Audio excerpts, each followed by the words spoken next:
Sexta-feira chegou, repleta de assunto, com entrevista exclusiva, e eu já chamo a minha parceira para entrar aqui ao vivo comigo, colunista do Metrópolis, Andresa Matais. Boa tarde, parceira. Boa tarde, Neila. Boa tarde a todo mundo que está acompanhando a gente. Hoje a casa está cheia, né? Hoje a casa está cheia e eu já chamo o nosso convidado. Entrevista exclusiva com o deputado Eduardo Bolsonaro, direto dos Estados Unidos.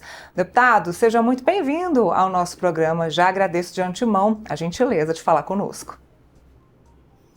Eu que agradeço o espaço, a oportunidade, parabenizo de maneira adiantada o excelente programa que vocês fizeram com Paulo Figueiredo, porque nem sempre a imprensa nos dá espaço, mas aqui com vocês no Metrópolis, por mais que às vezes as perguntas possam ser polêmicas, vocês deixam o entrevistado falar, então podem contar com certeza com a minha boa vontade para aproveitar essa oportunidade, parabenizando a vocês.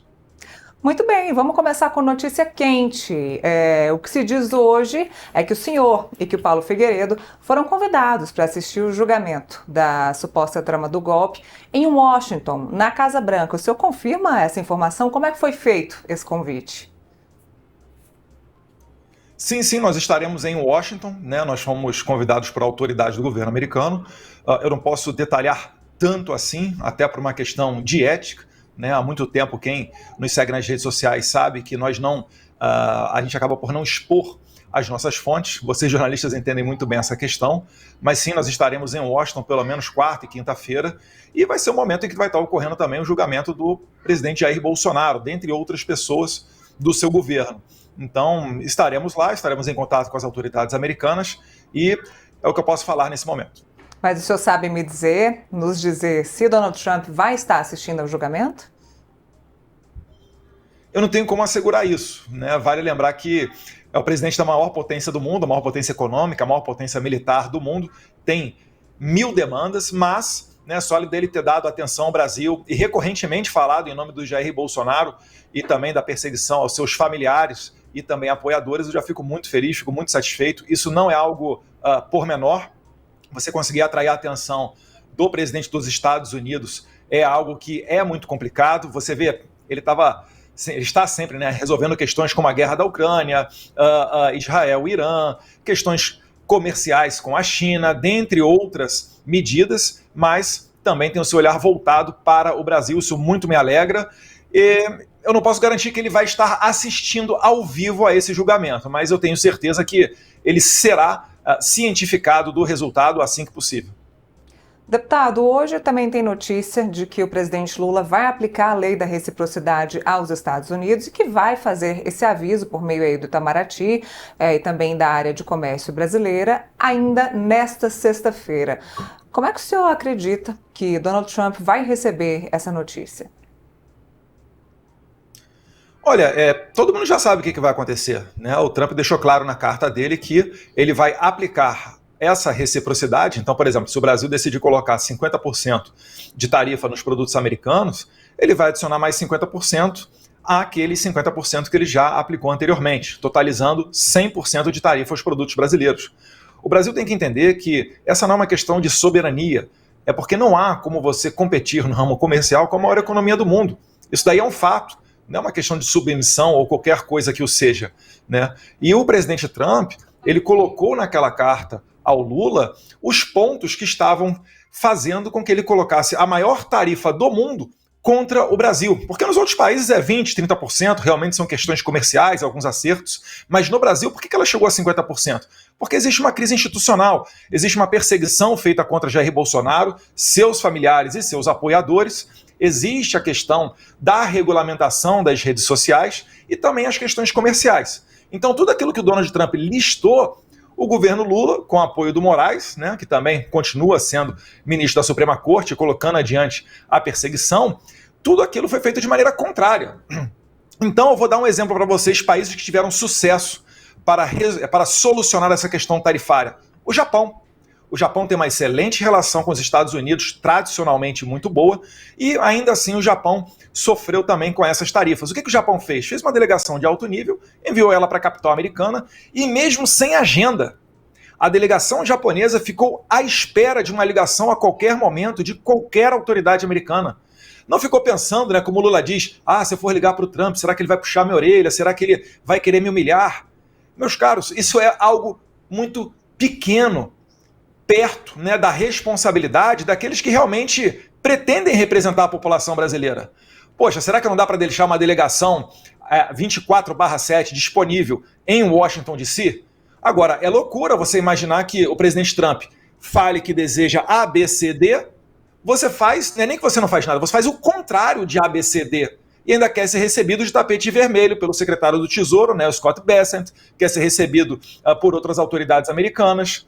Eu acho até que o Trump está sendo muito cordial com o Lula, porque não faz muito tempo, acho que 2 semanas atrás ele disse que receberia uma ligação do presidente Lula. Agora, o Lula tem que ter uma conduta de presidenciável, tem que sair do palanque político, tem que deixar de lado um pouquinho da pauta ideológica, né? Muita coisa que vem do Celso Amorim, não vem nem do Itamaraty, e ter a responsabilidade de querer representar os brasileiros. Mas eu finalizo dizendo o seguinte, o Lula não fará isso, porque ele pensa primeiro no poder.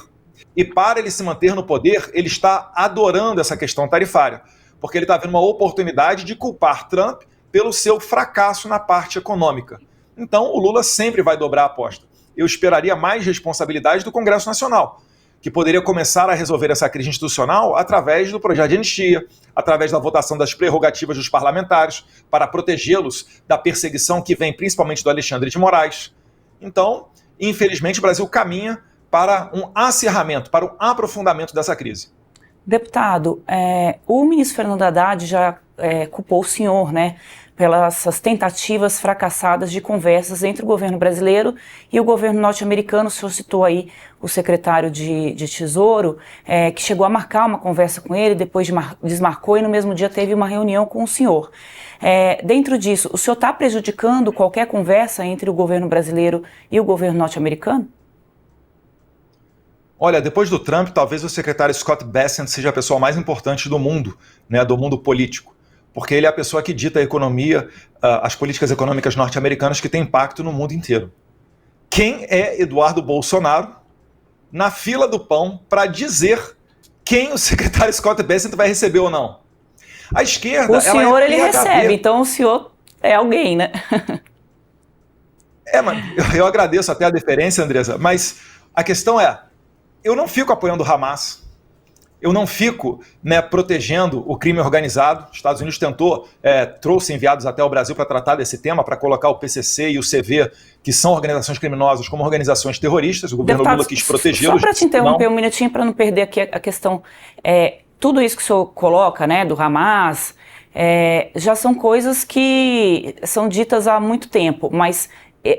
o que eu queria pontuar para o senhor esclarecer para a gente, ele devolver aí a resposta, é que havia uma conversa agendada. Por que é que essa conversa foi desagendada? Mas aí tem que perguntar para o Tesouro Americano, né? Eu estou falando, eu não tenho controle sobre a agenda deles. É porque o senhor esteve com ele no mesmo dia, então isso deve ter entrado na conversa, né? Olha, Andresa, o que a gente conversa lá reservadamente, né, nem tudo a gente pode expor ao público. O que a gente levou foram preocupações ali com relação ao cumprimento da Lei Magnitsky. A gente utilizou, inclusive, matérias da imprensa para dar essa ciência ao secretário Scott Bessent e também à equipe dele, para dizer, olha... O senhor pediu para ele não atender o Haddad naquele dia? Andresa, só para concluir rapidamente. Então, nós levamos a ele essa ciência, né? Falamos de que se a ideia é atingir de maneira eficiente as finanças de Alexandre de Moraes, tem também que ser aplicada a Lei Magnitsky, como a própria Lei Magnitsky descreve, a sua esposa, Viviane, que dá suporte logístico e financeiro ao Alexandre de Moraes. Agora, a questão da agenda dele, ele é que vai fazer. Eu acho impressionante as pessoas, né, a todo momento criticarem, por vezes chamarem pessoas como Trump, né? O Lula disse antes da eleição que o Trump seria a nova face do nazismo. Eu não vi o Lula pedir desculpa em momento nenhum. Então ele chama um presidente de nazista e depois reclama que aquele presidente não recebe. Isso é quase insano. É lógico que o Lula está jogando para a plateia. Ele está querendo transferir a responsabilidade do insucesso dele para alguém. Eu estou aqui nos Estados Unidos, é óbvio que eu vou ter portas abertas, porque a gente compartilha da mesma visão de mundo, né, do atual governo Trump. E então, é isso daí basicamente que está acontecendo. E o governo brasileiro é que não se dá o respeito. Tanto não se dá o respeito que na reunião dos BRICS no Brasil não vieram, né, o Xi Jinping da China e nem o Putin da Rússia.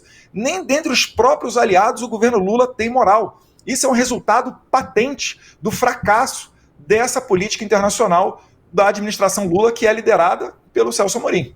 Deputado, só para deixar claro então, porque isso se comentou muito aqui no Brasil, o senhor sugeriu ao secretário para que ele não atendesse o Haddad?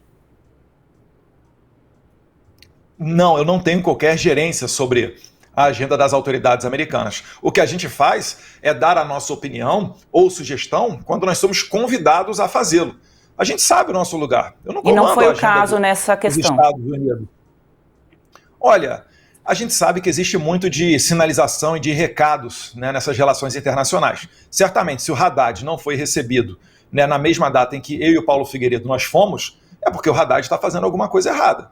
Né? Se eu fosse o Haddad, eu procuraria entender o que eu estou fazendo de errado para daí você conseguir ter a atenção do secretário do Tesouro norte-americano.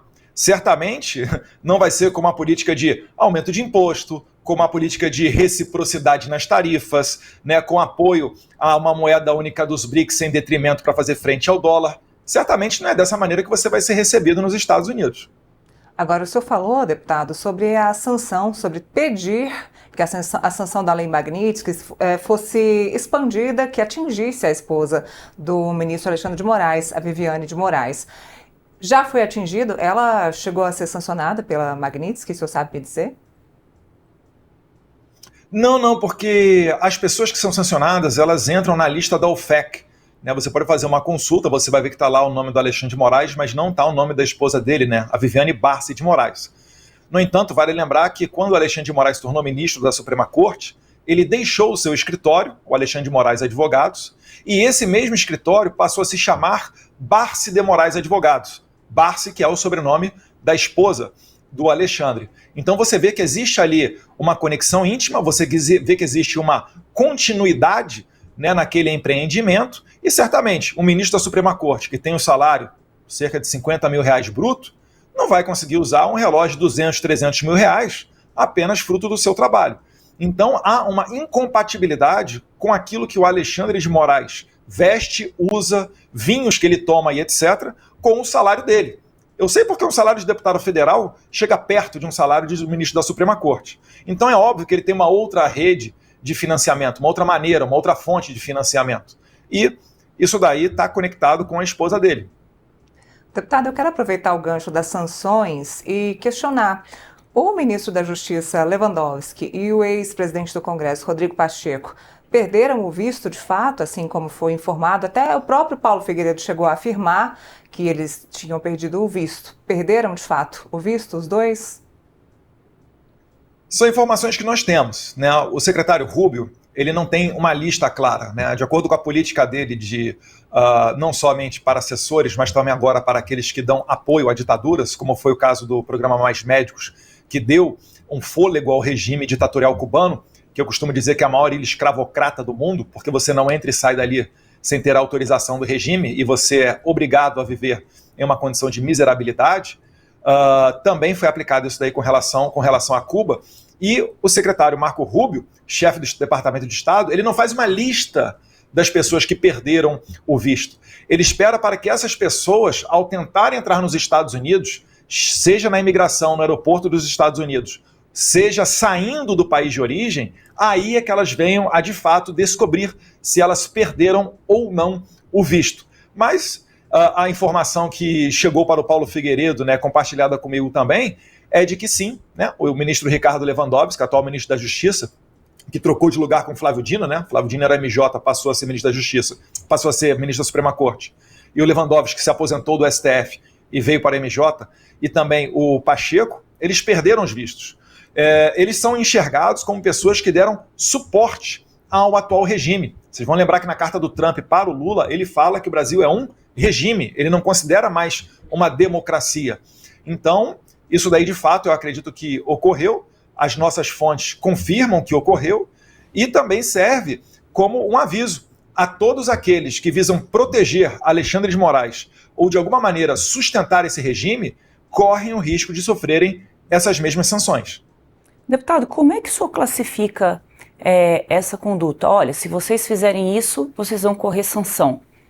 Como é que se denomina isso? Isso é uma chantagem? Isso é uma ameaça? Ou isso é um recado? Isso é soberania. Né? Você no seu país você recebe quem você quiser, assim como a sua casa, né? O nosso país nada mais é do que a extensão da nossa casa. Então a questão dos vistos, ela é muito fácil, ela é muito discricionária. É por isso que de uma hora para outra as autoridades americanas podem decidir, né, manter ou cancelar determinados vistos. Com a lei Magnitsky... explicar minha pergunta que acho que não foi compreendida. A todo momento é dito, olha, como o senhor colocou agora, né? Se o Brasil fizer o julgamento... Esse ponto o senhor não colocou, mas eu vou traduzir de outra forma. Se o Supremo Tribunal Federal condenar o ex-presidente Jair Bolsonaro ou fatos que os senhores consideram antidemocráticos, aí o Brasil vai ser punido, aí o Alexandre de Moraes vai perder o visto, aí a família do Alexandre de Moraes vai sofrer a sanção Magnitsky. Essas ameaças de que o que pode ocorrer com autoridades brasileiras, caso elas não sigam essa cartilha, como é que o senhor denomina isso? Olha, mas é meio insano você imaginar que vai mergulhar o país num regime antidemocrático e que nada acontecerá. O Nicolás Maduro também perdeu o visto americano dele. Tem diversas pessoas. O ministro do Supremo Tribunal da Venezuela, né, o Michael Moreno, também foi sancionado pela lei Magnitsky. Por quê? Porque a todo momento ele fazia julgados a favor de Hugo Chávez para perseguir os opositores de Hugo Chávez. E é basicamente o que o Alexandre de Moraes está fazendo.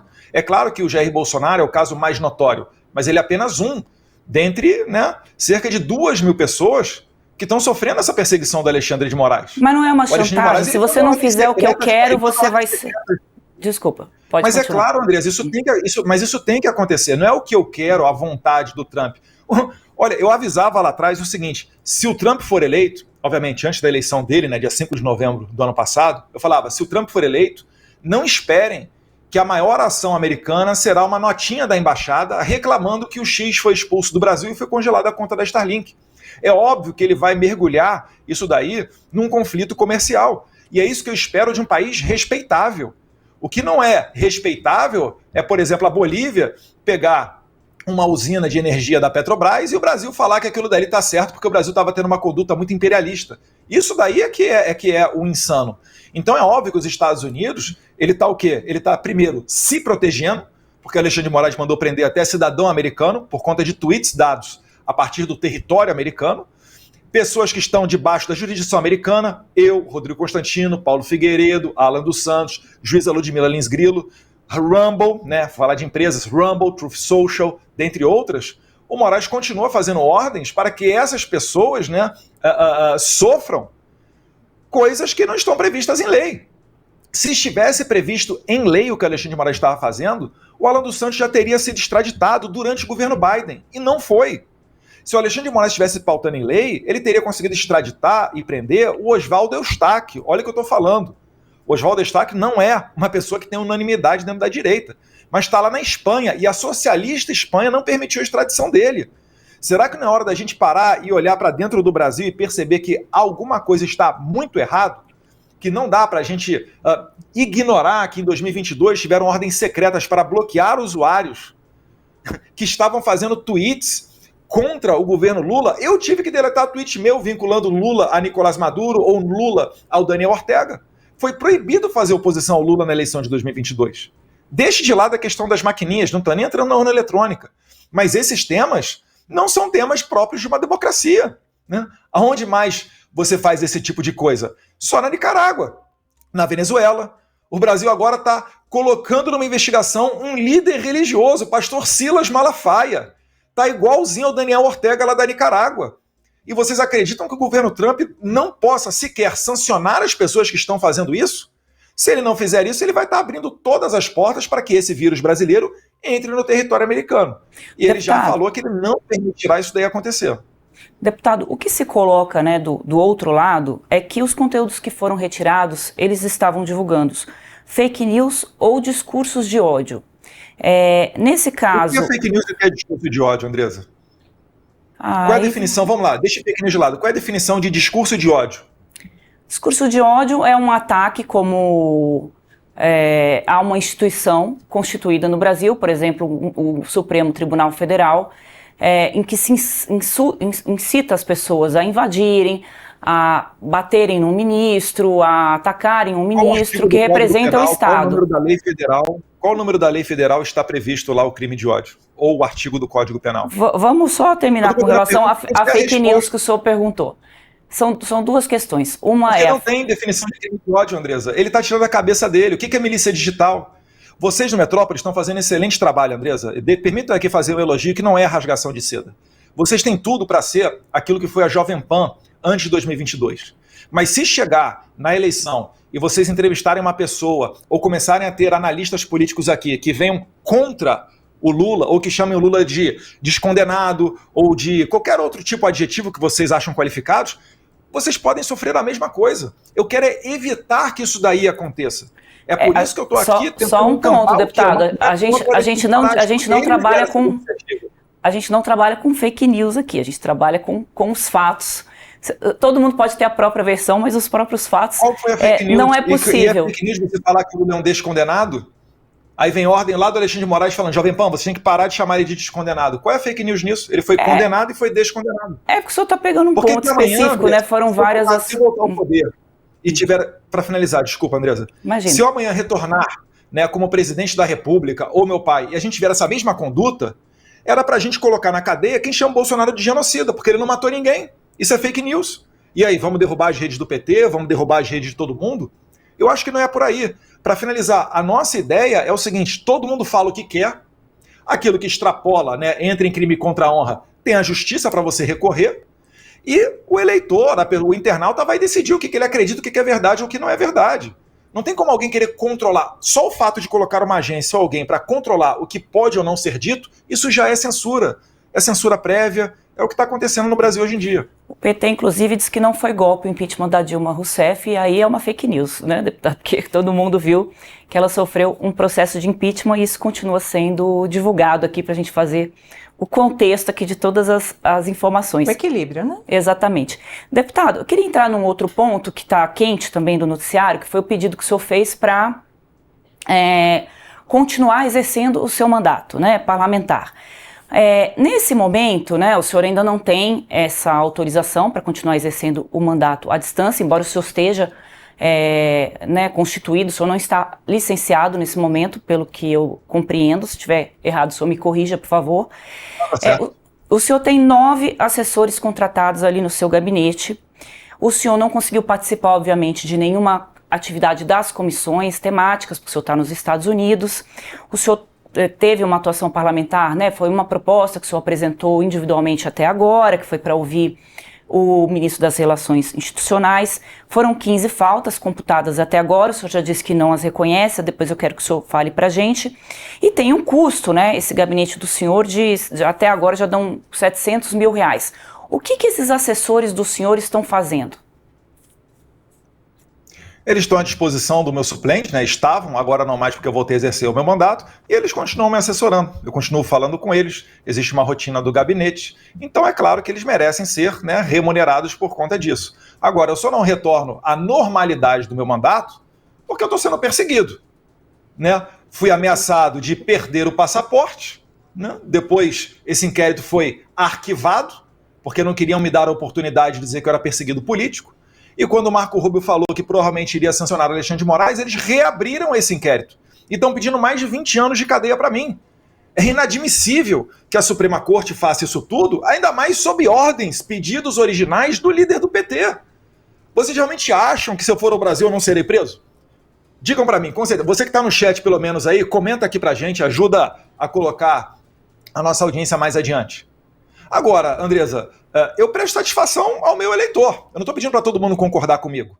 Eu estou fazendo um trabalho aqui que eu estou sendo esmagadoramente apoiado pelo meu eleitorado, porque é visto por muitos como uma última esperança para a gente resgatar o Brasil, para não mergulhar de vez num caminho semelhante ao da Venezuela.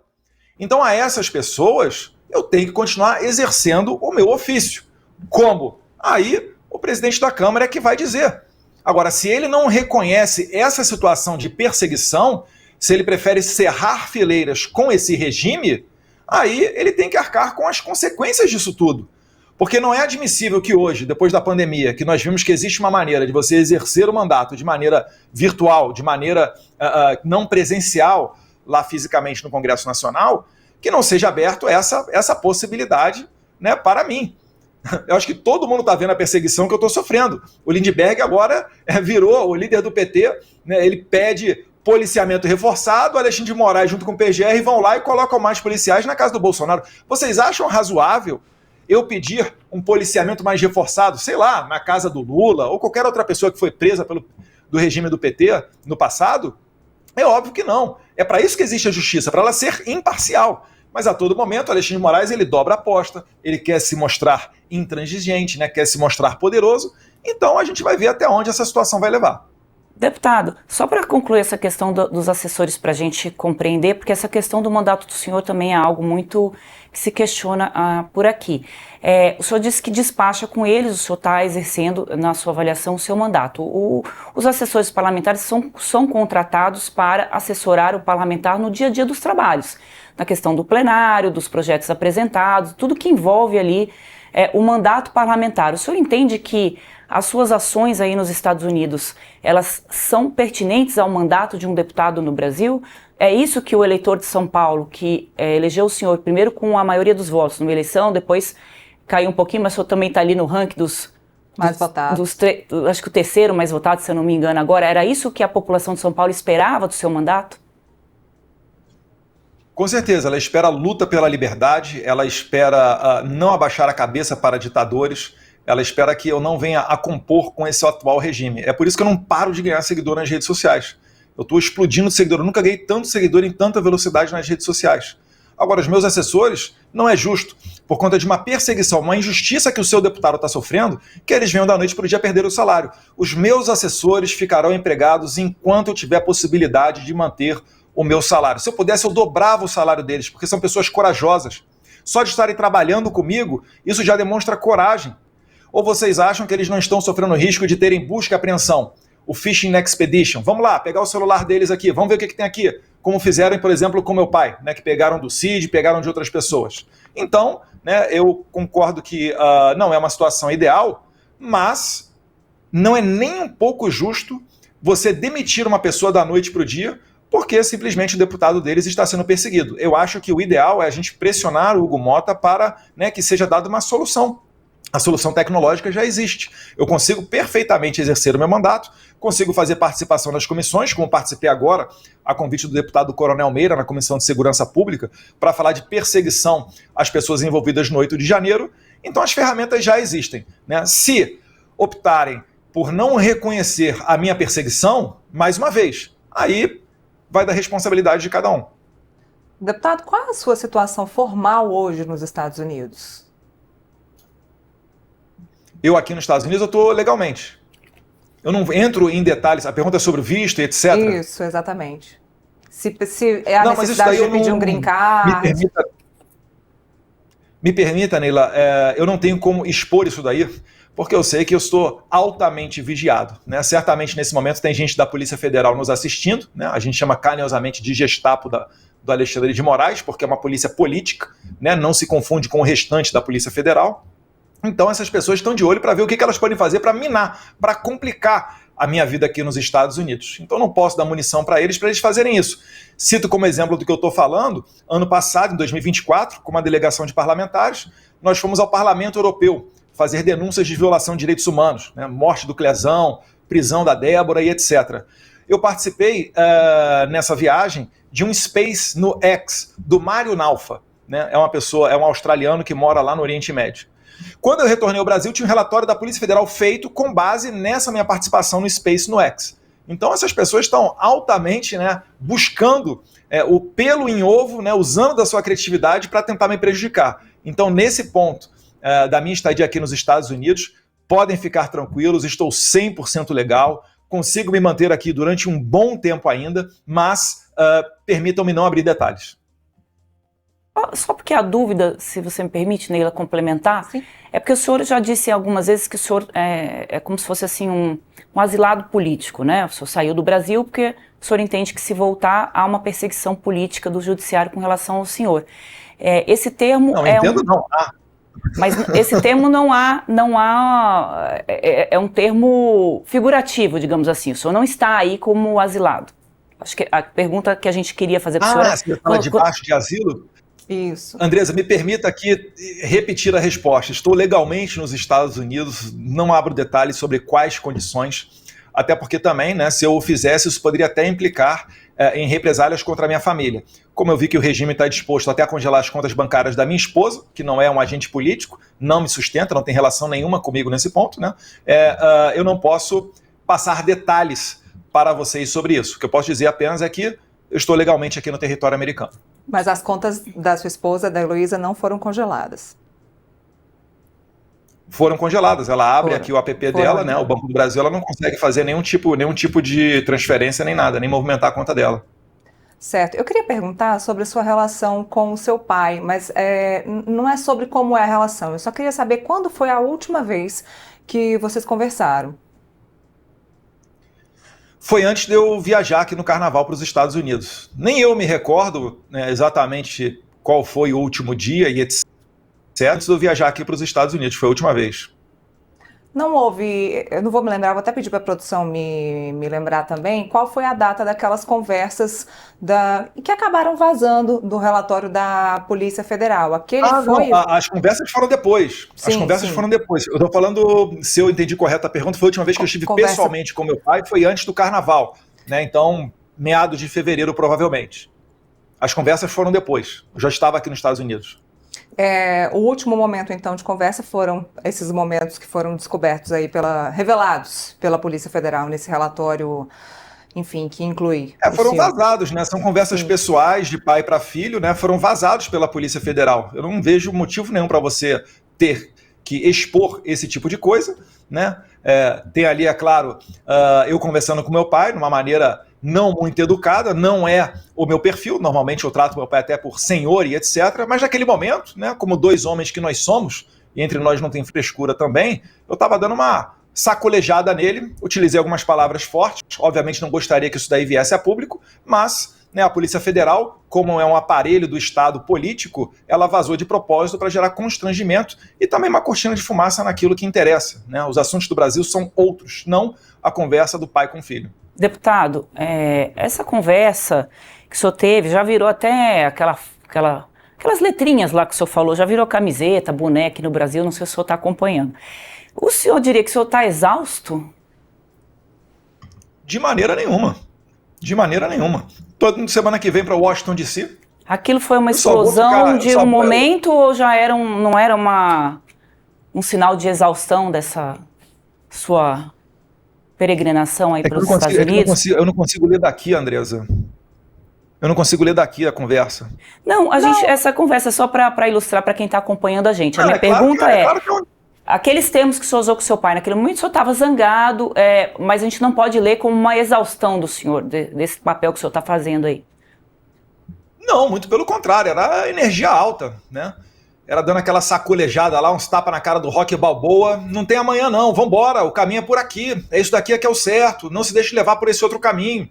Né? Basicamente isso aí que eu falei, óbvio. Usei alguns palavrões, algumas palavras duras. Os nossos opositores aproveitam para cair em cima disso. Olha lá, a família brasileira, etc. Mas entre nós não tem frescura, não tem hipocrisia. É uma conversa entre dois homens, né? Como tem que ser, às vezes com pai e com filho que estão lutando pela liberdade. Eu acho que dificilmente algum outro brasileiro passou por uma situação semelhante, a não ser aí o pessoal perseguido pelo Alexandre de Moraes, mas é uma situação onde o estresse fica alto, né? Por vezes acontece esse tipo de explosão. Uhum. Nessas conversas, deputado, os senhores falam também sobre o governador de São Paulo, Tarcísio. Eu só queria saber se existe, eu vou usar um termo ciúmes, mas não era essa palavra, assim, se existe um ciúme ou um temor desse holofote que está cada dia crescendo mais sobre o Tarcísio e saindo um pouco da família Bolsonaro. Existe um temor desse holofote sobre o Tarcísio? Olha, não é nenhum temor, né? A questão é que não é o momento de você tratar de eleição. A gente, semana que vem, estamos o quê? Há 4 dias do início do julgamento, 3, 4 dias do início do julgamento. Então não é o momento de você tratar de sucessão presidencial, né, de você colocar, como se diz no popular, né, a carroça na frente dos cavalos. E aí a gente começa a se perguntar, as pessoas, e aí eu separo muito bem, tá? Eu não vi nenhum movimento do Tarcísio pessoalmente nesse sentido, pelo menos não publicamente. As pessoas, ao que parece, algumas, né, elas estão buscando tirar proveito de um momento de fragilidade do presidente Bolsonaro, que todo mundo sabe que não tem um julgamento justo, né, porque não tem nexo causal nenhum que o conecte ao 8 de janeiro, sendo que 8 de janeiro sequer foi uma tentativa de golpe, mas, né, há quase que um consenso de que ele provavelmente será condenado.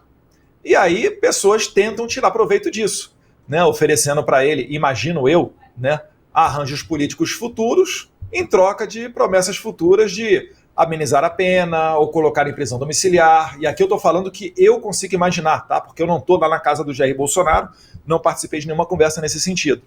Mas me causa estranheza você querer, nesse momento, tratar de eleição de 2026. Falta muito ainda para a eleição de 2026, mais de um ano. Qual essa agenda da anistia, ela se essa agenda da anistia, ela se sobrepõe assim, essa agenda eleitoral de 2026, é o que o senhor está falando. Primeiro tem que se tratar desse tema só para depois entrar em 2026.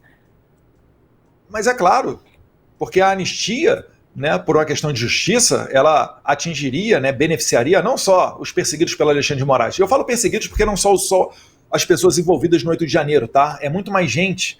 Por exemplo, o Alan dos Santos não tem envolvimento no Rio de Janeiro e está exilado aqui. A juíza Ludmila Lins Grilo, a mesma coisa, né? Até onde eu sei, Rodrigo Constantino também, para citar alguns exemplos. Então, eu não vejo o motivo pelo qual você tem que acelerar uma escolha de um candidato nesse momento agora. E a gente, sim, tem que tratar da pauta que é primordial para a gente virar a página do Brasil, que é a anistia. Se você for no Congresso Nacional, você vai ver que é quase uma unanimidade que os deputados não aguentam mais ficar falando de Supremo Tribunal Federal, pauta de liberdade, porque isso daí é o básico. É claro que um deputado tem que ter liberdade, é claro que as pessoas têm que ter liberdade.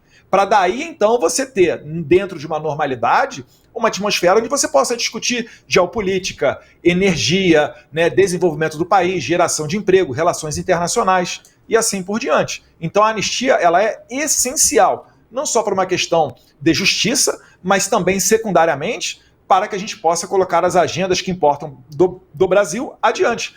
Para finalizar, o PL está há 6 meses, o maior partido da Câmara tem uma pauta única, não é nem prioritária, é uma pauta exclusiva, que é a anistia. E permite também aqui, né, Neila e Andresa, falar com os internautas que a pauta da Câmara ela é feita não somente com base no Hugo Mota. Ele faz toda semana uma reunião chamada Colégio de Líderes, onde cada líder sugere 2 pautas. Há 6 meses, o maior partido da Câmara, liderado pelo deputado Sóstenes Cavalcante, pede apenas uma pauta, que é a anistia. E por que ela não é votada? Tem que botar para votar, ainda que seja para perder, e tirar essa responsabilidade do Hugo Mota. Mas eu acho que tem votos para passar, porque mais de 300 deputados já assinaram um requerimento de urgência, o que é um bom termômetro. Então por que não votam a anistia? Esse é que é o grande ponto. Bom, falamos sobre o momento de falar sobre eleições e sabemos que lá no Congresso já existem bastidores e decisões que são tomadas baseadas nas eleições de 2026. Se agora não é o momento de falar em sucessão presidencial, qual é o momento, deputado? É depois do julgamento? O momento é o ano que vem, né? Por que a gente tem que tratar agora? Eu não vejo, porque é o seguinte, se o Bolsonaro puder sair candidato, ele será o candidato. Absolutamente todo mundo fala isso. Mesmo os governadores democráticos durante um evento da XP, né, o próprio Caiado, o Ratinho e o Tarcísio, todos eles falam, né, reconhecem que o Jair Bolsonaro é o maior líder nacional, da política nacional do país. Então, se houver anistia, o Bolsonaro pode sim, né, tentar reverter a inelegibilidade dele e se sair candidato. Se ele não conseguir,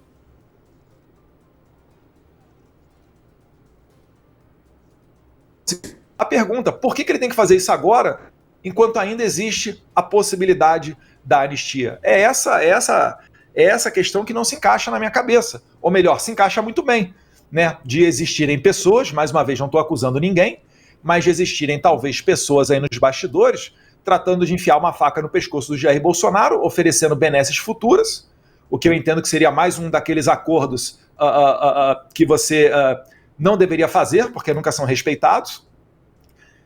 E em troca, né, de uma benesse talvez jurídica, porque a gente não tem mais um tribunal jurídico no Brasil, o STF é uma corte totalmente política, em troca dessas benesses, que ele indicasse outra pessoa. Eu só consigo imaginar isso. Deputado, dentro disso, está correta essa informação de que houve um pedido para que os nomes do senhor ou dos seus irmãos não sejam testados em pesquisas eleitorais? pegando esse raciocínio que o senhor colocou, né, de que esse não é um assunto prioritário para os senhores agora, isso tem a ver com essa notícia que saiu de que os senhores não deveriam ser testados, ou essa notícia é fake? Não é um assunto prioritário, mas eu não posso virar as costas, né? Quando começam a tratar disso, a gente tem que falar. Tanto que a pauta aqui do programa das senhoras. Isso daí, na verdade, ocorreu, eu sei que ocorreu no passado. No passado eu já vi isso daí acontecer, né? Eu chegar e conversar com meu pai, ele achar que era o momento adequado. Depois eu próprio, né? Isso daí foi ano passado ainda. Eu próprio falei, não, tira, porque agora ainda não é o momento. Depois voltamos a conversar, entendeu-se, né, que, olha, agora acho que é um momento que dá para fazer esse tipo de pesquisa, esse tipo de teste, foi feito, fiquei muito feliz com o resultado, basicamente comprovou que o Jair Bolsonaro ele transfere mais de 90% do eleitorado dele. Isso coloca não só eu, mas tem a Michelle, tem o Flávio, tem outros atores que podem ser beneficiados com essa transferência de votos. E a estranheza que causa é o seguinte, é que no momento em que ele entra em prisão domiciliar, o nosso nome é retirado. Parece que existe, né, estão tirando do caminho todos aqueles que porventura possam ser candidatos antissistema, né, permitindo apenas, por exemplo, né, que pessoas que estejam mais alinhadas, que pudessem ter a permissão do Alexandre de Moraes para saírem candidatos, para que elas possam se candidatar. Então não é verdade a informação de que houve, neste momento, um pedido da família para que os senhores não sejam testados. Neste momento está liberado. Eu não tenho, Andresa, eu não tenho essa informação, tá? Eu conversei com algumas pessoas da minha família, elas também não têm essa informação, mas causa estranheza, né? Por que é que o Jair Bolsonaro não permitiria, né, você aparecer em uma pesquisa eleitoral para presidente? Porque não foi só eu, o Flávio também foi retirado. A quem interessa jogar para baixo os nomes de Eduardo e Flávio Bolsonaro para a presidência da República? Existe se agarram ao poder para tentar se manter lá ou chegar lá, independentemente das circunstâncias. Tem que deixar a população escolher. Qual o problema? Quem é que perde, quem é que ganha se o meu nome estiver na rela para presidente?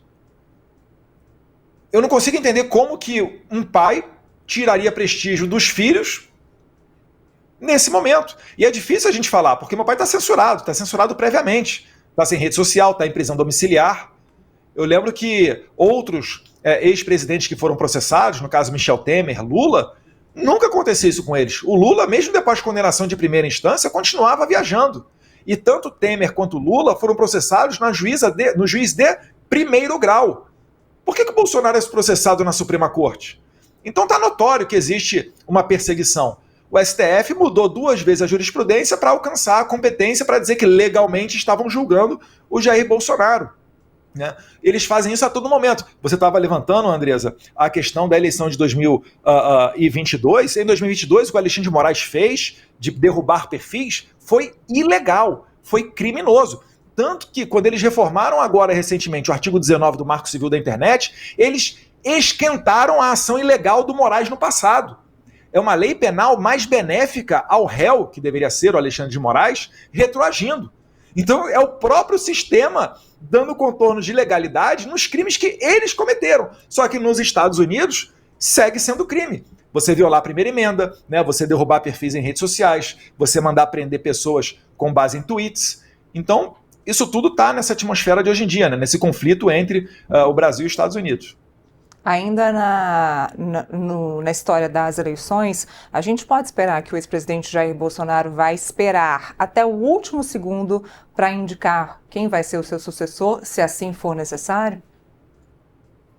Eu acho que o presidente Jair Bolsonaro ele tem muito mais conhecimento político do que eu, né? Ele saberá dizer o momento correto se essa situação, se esse cenário realmente se concretizar. Eu falo que eu ainda sou muito esperançoso de que a gente consiga aprovar uma anistia e o Bolsonaro consiga reverter com uma nova composição do Tribunal Superior Eleitoral as injustiças cometidas, porque ele basicamente não pode concorrer porque ele se encontrou com embaixadores, isso foi considerado abuso de poder político, lembrando que, por óbvio, o embaixador não vota no Brasil, e também tiveram reuniões com embaixadores o ministro Fachin, então presidente do TSE, semanas antes do Bolsonaro. O Bolsonaro, na reunião com os embaixadores, ele convidou o Fachin para estar lá nesta reunião para dirimir dúvidas. O Fachin não foi porque optou por não ir. E essa também reunião foi para colocar dúvidas sobre o sistema eleitoral brasileiro, não, deputado? Andresa, Mas qual é o prejuízo que tem de você aperfeiçoar o sistema? A gente fala do voto impresso há décadas. Essa bandeira foi levantada primeiramente por Leonel Brizola, caso Proconsult, lá de 1982, né, criticando o sistema informacional. Mas naquele momento se falava, né, Será se falava para o mundo, então, é um antidemocrático? Se falava para o mundo que as eleições brasileiras seriam fraudadas se a votação fosse por urna eletrônica. Esse foi o contexto da conversa que gerou a inelegibilidade por unanimidade ali no TSE. Não foi apenas um encontro com embaixadores. Somente ditaduras não permitem criticar o processo eleitoral. Só em ditaduras que isso daí ocorre. Mas não era uma crítica, deputado. Estava se apontando uma fraude que não havia sido comprovada. Isso não é uma informação verídica? E como é que você combate? Se foi uma mentira, você combate a mentira com a verdade. Qual é a verdade do TSE? O TSE não tem como comprovar a lisura da eleição. Todos os sistemas militares foram lá fiscalizar, deputado. Que eu creio que as urnas eletrônicas brasileiras não são invadidas, então os bancos têm que parar de gastar bilhões com segurança da informação e pegar a dica lá da inviolabilidade com o TSE. O sistema do TSE foi fraudado e violado em 2018. Pelo amor de Deus, não ignorem esse fato. Um hacker entrou em 2018 nos sistemas do TSE. Tanto que a ministra Rosa Weber, presidente do TSE, abriu um inquérito. E nesse inquérito, o delegado perguntou ao TSE e foi respondido pelo Giuseppe Janino, dizendo que sim, um hacker entrou aqui com a senha do ministro Sérgio Banhos. Depois disso tudo, quando Bolsonaro e Felipe Barros expuseram essa situação em agosto ou julho de 2021, aí então, né, foi transformado o inquérito em sigiloso. Isso é um absurdo. A gente fez uma eleição de 2022 que foi invadida em 2018 com os mesmos mecanismos. Aí eu não posso duvidar disso, Andresa. Não, deputado, pelo amor de Deus. O governo do seu pai pediu, inclusive, né, que os militares acompanhassem e fiscalizassem as urnas. O ministro Barroso convidou as Forças Armadas para fazer parte de uma comissão. Isso foi feito e eles não encontraram nenhuma irregularidade. Então, Você leu o relatório deles, Andresa? O relatório deles é taxativo no final. Eles concluem a mesma conclusão que o PSDB, de Carlos Sampaio e Aécio Neves tiveram após a eleição de 2014, onde eles perderam para Dilma. Conclusão: precisamos de mais informações para fazer uma auditoria, porque nesse atual sistema é inauditável, é impossível auditar o sistema brasileiro. Não é que as Forças Armadas não encontraram, é porque não tiveram acesso. Pediram códigos-fonte, etc. E o Moraes simplesmente ignorou tudo isso, disse, enfim, não vou olhar, agradeceu às Forças Armadas e taca a eleição para acontecer. Isso foi uma violação clara do direito do cidadão em saber o que está acontecendo. A administração pública serve aos cidadãos, não o contrário. Não pode a administração pública, o Estado, pedir que o cidadão tenha que confiar no Estado. É o contrário que tem que ocorrer. O Alexandre de Moraes, ele é um servidor público, tal qual eu como deputado federal. A gente tem que prestar satisfação ao povo. Como é que a gente perde a possibilidade de ter uma contagem pública dos votos, a publicidade do artigo 37, né, de todo ato administrativo, e simplesmente é isso daí, nada acontece? Quais países utilizam uma votação eletrônica semelhante à do Brasil?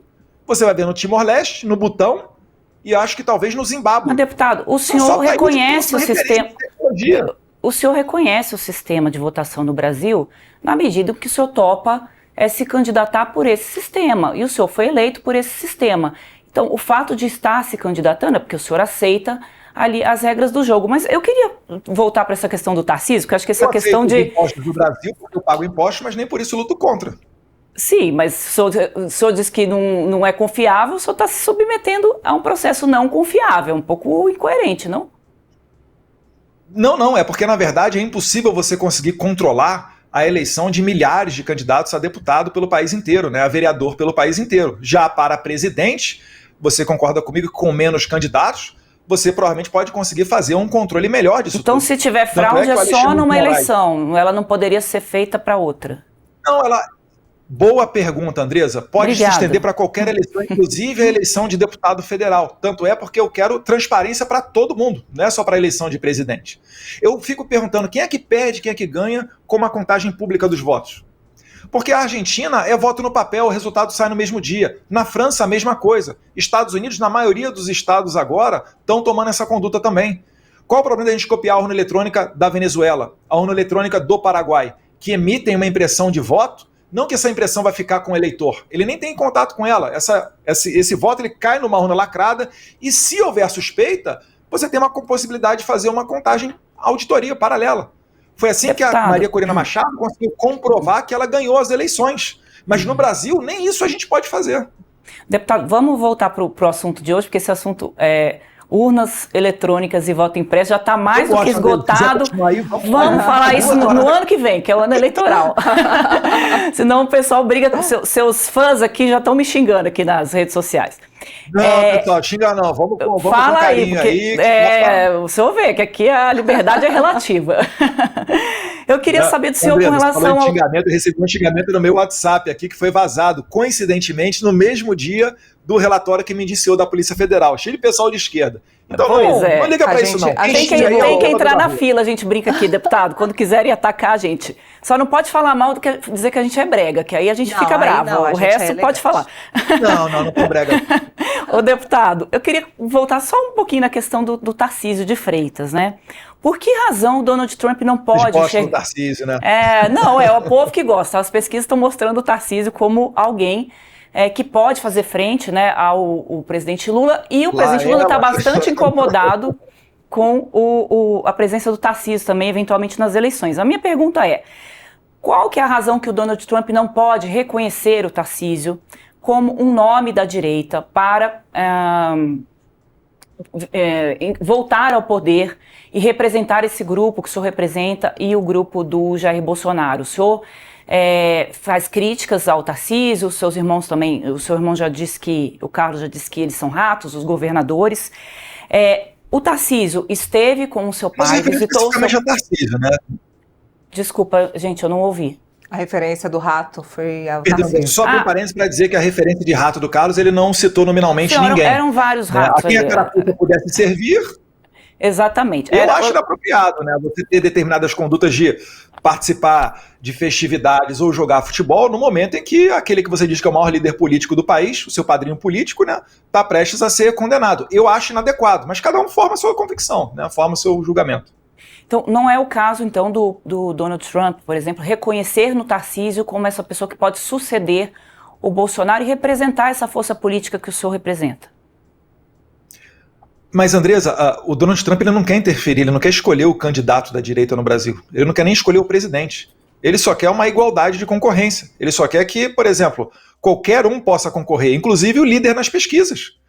Ora, é claro que o Bolsonaro não teve nenhum envolvimento com o 8 de janeiro, assim como ele não teve, Donald Trump, envolvimento no 6 de janeiro, mas sofreu as consequências disso. Né? Ele foi atochado de processos. O Trump, inclusive, se não tivesse sido reeleito presidente no passado, ele tinha processos para tomar centenas de anos de cadeia. Eram mais de 300 ou 400 anos de cadeia que o Trump poderia tomar nos diversos processos que ele enfrentava. Então ele sabe como é que o sistema joga. Ele conhece essa lawfare, né, esse ativismo judicial. E aí, quando ele, né, pressiona para acabar com essa perseguição, ele não está privilegiando o Bolsonaro. Ele está privilegiando a liberdade e todos aqueles injustiçados perseguidos pelo Alexandre de Moraes, que é muito mais do que o Jair Bolsonaro, com todo respeito ao meu pai. Eu acabei de falar aqui, Alan dos Santos, Rodrigo Constantino, mas tem dezenas, centenas de pessoas que tiveram que sair do Brasil e estão se virando para sobreviver na Argentina. O Oswaldo Eustáquio parou lá na Espanha. Eu parei aqui nos Estados Unidos. Então é isso daí que o Donald Trump quer acabar.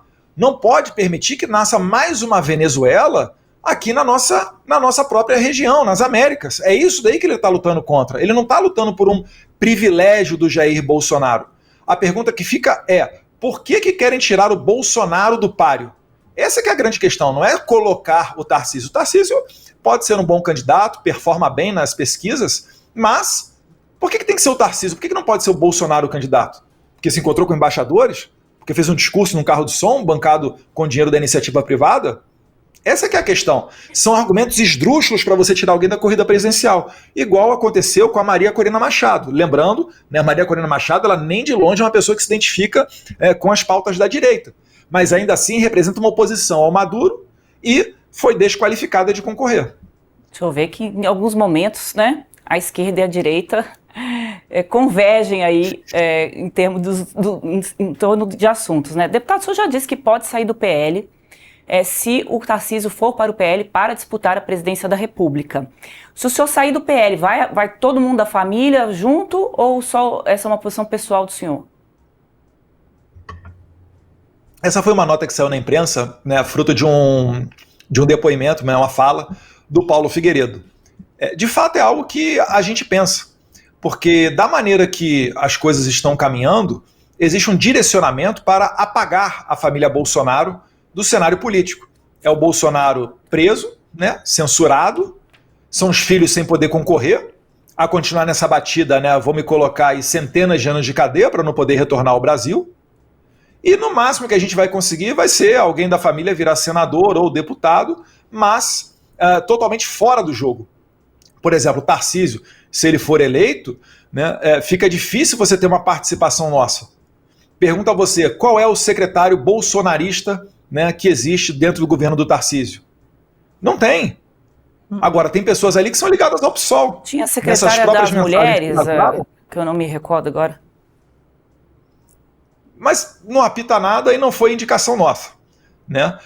Eu gostaria, eu tentei colocar, né, o secretário de Cultura.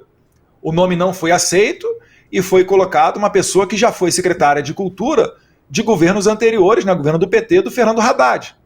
Nas mensagens que vazaram, né, eu falei o nome da secretária de Comunicação, a Laís Vita, é uma pessoa que já fez doações para o PSOL. A pessoa que o marido dela, até há pouco tempo atrás, né, acho que agora separou, vi na imprensa pelo menos, né, a pessoa que trabalhava com o Marcelo Freixo. Vocês imaginem só, né, a gente vai votar num presidente, para ele ser um presidente para representar a direita, e ele nomeia como ministra da Cultura a pessoa que era ministra da Cultura do governo Lula. Então, eu não estou criticando o Tarcísio, tá? Não. Ele é uma pessoa de caráter... É uma pessoa de caráter íntegro, uma pessoa que não está metida em corrupção, um excelente gestor. Mas eu acredito que existe espaço para você tentar uma candidatura à direita. Por que a gente tem que se compor antes disso? Não tem problema, vamos ao público, vamos ao escrutínio público e deixe que o povo, né, escolha quem entender melhor. Agora, se o meu pai não puder se candidatar, eu gostaria de sair candidato. Se o Tarcísio vier para o PL, o que vai acontecer? Eu não terei espaço. Eu estou no meu 3º mandato, eu sei como é que a banda toca. Então eu teria que ir para outro partido. Espero que esse outro partido também não venha tentar derrubá-lo. Eu espero que isso nem seja... E aí o Jair Bolsonaro também sairia do partido? Acho que o Flávio também está no PL, sairia todo mundo ligado a você? São conjecturas que eu estou fazendo. Eu não gostaria de sair do PL numa situação dessa. Mas eu estou adiantando o meu ímpeto e a minha vontade. Eu acho que depois de ter me formado, né, em Direito na FRJ, advogado, policial federal, servido na fronteira, deputado mais votado de toda a história do país, indo para o meu 4º mandato, né, em 2026, estou no meu 3º. Uma pessoa que consegue ter relações diretas com o presidente da Argentina, presidente dos Estados Unidos, primeiro-ministro da Hungria, é recebido no Chega, no Vox, na Espanha, na Europa, etc. Eu acho que eu estou num momento em que eu consigo representar as pautas da direita. Eu não comecei ontem nisso. Eu faço eventos do CIPEC, eu tento aglutinar as pessoas, compartilhar, dar moral para todo mundo chegar grande, uma bancada grande no Congresso Nacional, até apoiando concorrentes diretos meus. Se você perguntar para o deputado Mário Frias, ele vai falar, Eduardo é louco, porque ele estava retuitando o Mário Frias na semana da eleição. Porque eu sei que não adianta eu ter uma votação bombástica se eu não tiver bancada comigo para a gente entrar nessa guerra no Congresso Nacional. Então isso eu acredito que me qualifica, tanto que a pontuação que saíram nas pesquisas anteriores, né, lamentavelmente não na última do Paraná, me colocam, por vezes, pesquisa do IBESP, para finalizar, pesquisa do IBESP, me colocou na frente do Tarcísio no cenário, com Tarcísio, Lula e Eduardo Bolsonaro. Então qual o problema de eu concorrer? Não tem problema nenhum, assim como não tem problema o Tarcísio concorrer. Mas como é que o senhor iria concorrer se o senhor não pode pisar no Brasil, de acordo com a informação que o senhor trouxe aqui pra gente, que se pisasse no Brasil, se pisar no Brasil vai ser preso? Qualquer pessoa que esteja apta, né, com seus direitos políticos consegue concorrer. Né? Isso daí é o que basta para você poder concorrer. Como é que seria feita a campanha? São outros 500. Talvez a primeira campanha virtual da história do país. Mas eu acredito, né, Neila, que até lá a gente terá aprovado uma anistia para corrigir essa injustiça. Porque, independentemente de quem seja eleito, Tarcísio, Caiado, Ratinho ou qualquer outra pessoa, com um Alexandre de Moraes forte, ele vai dizer quem são aqueles que podem concorrer. É por isso que a gente fala em direita permitida. E uma vez uma pessoa que seja eleita nessa atmosfera, ela não vai ter independência para fazer aquilo que ela deseja. Entendam bem, é até para o bem de um futuro governo de Tarcísio, Caiado, Ratinho, quem quer que seja, é o que a gente está fazendo aqui. A gente quer tirar as amarras do Congresso Nacional, tirar o Congresso Nacional debaixo do julgo do Alexandre de Moraes e do STF. Vocês acham o que vai acontecer com essa investigação que o Flávio Dino tem na mão sobre emendas parlamentares? Ele vai selecionar quem ele vai perseguir, ele vai mandar PF lá na casa de um monte de gente e depois vai sair no jornal, Polícia Federal, Operação contra a Corrupção na casa de fulano, ciclano e beltrano. É isso que vai acontecer. No meio vão vir uns peixes ali da esquerda, né? Talvez uns magrinhos ali na esquerda, para dizer que ele não está perseguindo a direita, e está feito aí toda a situação dele. Quem sabe até vestindo a mesma capa que o Joaquim Barbosa vestiu, né, de caçador de corruptos, e se galgando para ser um presidenciável caso Lula não consiga concorrer. Né? Tem gente que fala que esse é o grande plano do Flávio Dino. Espero que não. Mas enfim, a gente vai ver as cenas dos próximos capítulos. Toda a investigação, então, para você, contra a direita bolsonarista, é uma perseguição? Não toda, mas majoritariamente, sim. Porque o mesmo juiz que abre o inquérito nunca termina, como, por exemplo, o inquérito das chamadas fake news, aberto desde 2019, só mira em pessoas do nosso lado. Por que não mira em ninguém da esquerda? Tem um youtuber da esquerda, acho que é Thiago Reis, a todo momento fala um monte de mentira.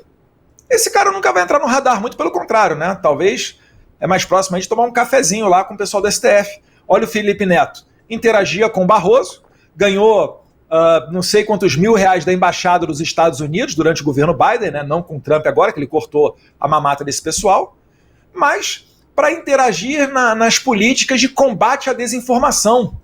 Pelo amor de Deus! Vocês gostariam que eu chamasse, né, caso fosse o STF, chamasse o Alan dos Santos para combater desinformação? É isso que a gente está falando.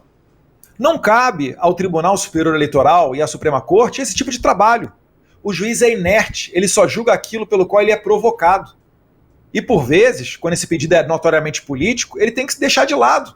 Quem é o STF? Qual delegação popular eles receberam para dizer, né? Ah, não, a gente tem que agora dizer o que é verdade e o que é mentira. Porque a gente sabe o que é melhor para o povo. Isso é totalmente antidemocrático.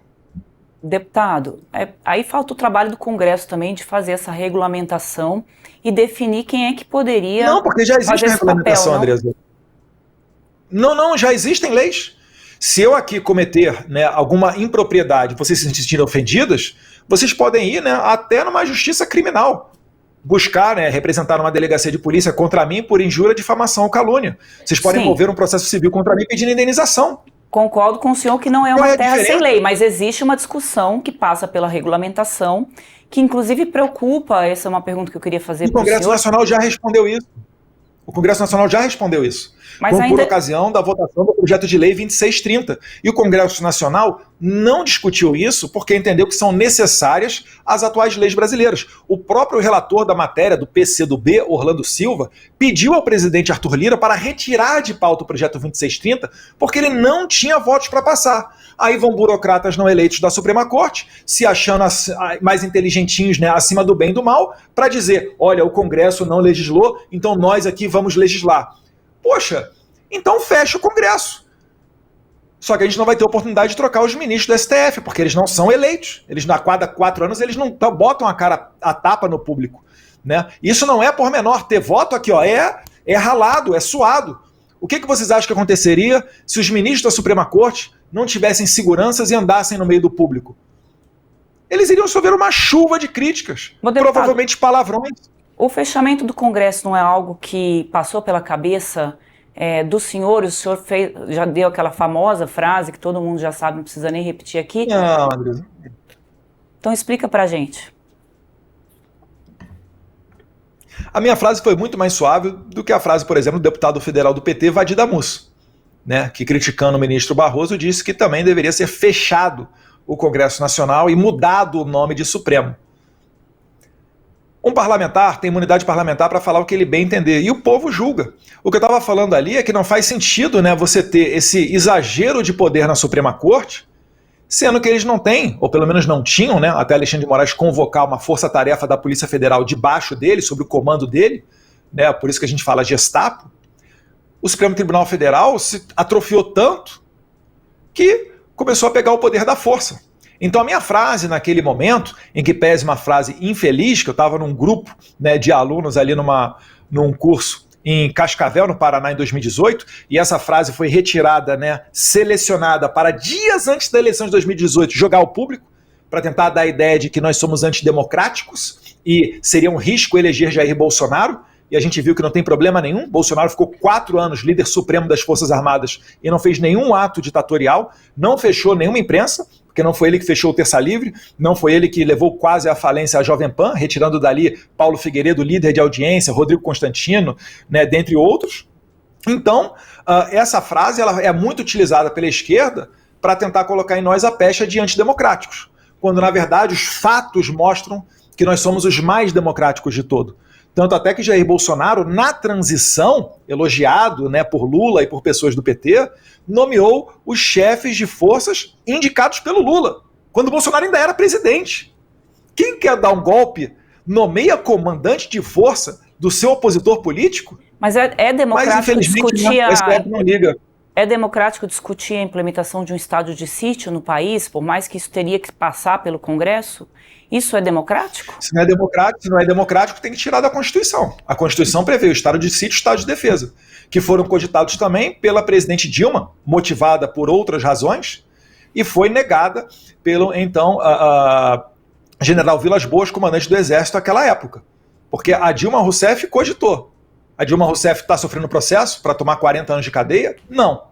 Todo mundo entendeu que era um remédio constitucional que depende do presidente convocar, aí chama-se um conselho, manda para o Congresso que com quórum qualificado aprova ou não. E só depois da aprovação, aí volta para o presidente fazer um decreto.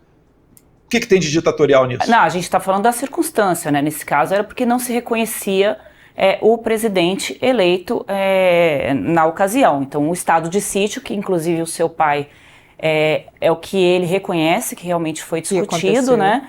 Era uma medida de não reconhecimento do candidato eleito naquela ocasião. O presidente Lula, só para... Eu não tinha citado a frase, mas como o deputado entrou ali... A Dilma não reconhecia o impeachment e também cogitou esse mesmo estado. Ela é antidemocrática, ela merece 40 anos de cadeia. Esse é que é o ponto. A Dilma cogitou o estado de sítio porque não reconheceu o impeachment. Porque ela não reconheceu o impeachment como um procedimento válido. Essa informação de que ela cogitou o estado de sítio, deputado, eu vou pedir para checar. Eu não valido porque eu não me recordo disso. Inclusive, a Dilma Rousseff, ela participou de todo o processo, ela fez a sua defesa e assim que foi empichada, e diz até ela entregou o cargo e saiu de dentro do Palácio da Alvorada. Eu estava lá nesse dia, inclusive, acompanhando como jornalista. Eleição, né, saiu de lá. Mas não dá para dizer que ela defendeu um estado de sítio, aí realmente não seria o caso ali, né, deputado. Deputado, o senhor falou algumas vezes de que, além dos Estados Unidos, o senhor poderia procurar apoio também a essa causa que o senhor defende na Europa. O senhor é próximo ao Chega, que é o partido de direita, de extrema-direita ali de Portugal. Eu queria saber se o senhor conversou com o líder do Chega, que é o André Ventura, para que ele fizesse críticas ao Gilmar Palusa, que é um evento que o Gilmar Mendes faz lá em Portugal, anualmente, reunindo juristas, ministro supremo, empresários, todo mundo junto e misturado naquele bolo. Ele fez críticas e se falou muito aqui que é o senhor que estava por trás disso. O senhor confirma? Olha, eu vejo que o Gilmar Mendes, pelo visto, está temendo uma investigação do Gilmar Palusa, que é realizado lá em Lisboa, em Portugal. Né? Não são eles que dizem quem não deve, não teme? Então qual o problema de um partido fazer uma investigação partidária, não é nem jurídica, não é nem policial, partidária, para analisar as fontes públicas sobre as contas daquilo dali? Então, eu de fato não entendi isso. O evento que organiza o CIPEC, ele fica aberto ao escrutínio público, todo mundo vê, né, as contas, né, o que foi utilizado, né, eventualmente quando é utilizado alguma coisa de partido e etc. Agora, o Gilmar Mendes está muito mal assessorado, porque ele, numa entrevista, ele disse que eu estaria por trás dessa iniciativa do Chega, porque eu compartilhei um tweet do líder do Chega, André Ventura, após ele anunciar aquela investigação. Eu falo, meu Deus do céu, a rede social é para isso. Vocês jornalistas, por vezes, e olha que eu só compartilhei, eu não fiz, nem escrevi minha opinião, eu dei o famoso RT no X, mas isso já foi suficiente para o Gilmar Mendes achar que eu estava envolvido nessa iniciativa, que não estava, mas depois passei a me interessar. tá? Então eu estou em contato hoje com pessoas do Chega para ver a quantas anda isso daí. Então o Gilmar Mendes está entorpecido com essa ideia de milícia digital, de gabinete do ódio, porque jornalistas, às vezes até no perfil de vocês tem lá, RT não é endosso. Porque você retuita e compartilha aquela notícia para que mais pessoas vejam e cada um forme a sua convicção. Até para dizer se de repente aquilo dali é algo errado, é algo falso. Você pode falar um pouquinho mais sobre essas conversas que o senhor está tendo com o André? O senhor pode falar um pouquinho mais dessas conversas que o senhor disse que aí o senhor está conversando mais com o líder do Chega lá em Portugal. Eles têm, né, uma bancada grande ali no Congresso. Quais são essas conversas? Isso passa também por tentar trazer Portugal para se somar aos Estados Unidos ou outros países da Europa, para se somar aos Estados Unidos nessas retaliações ao Brasil?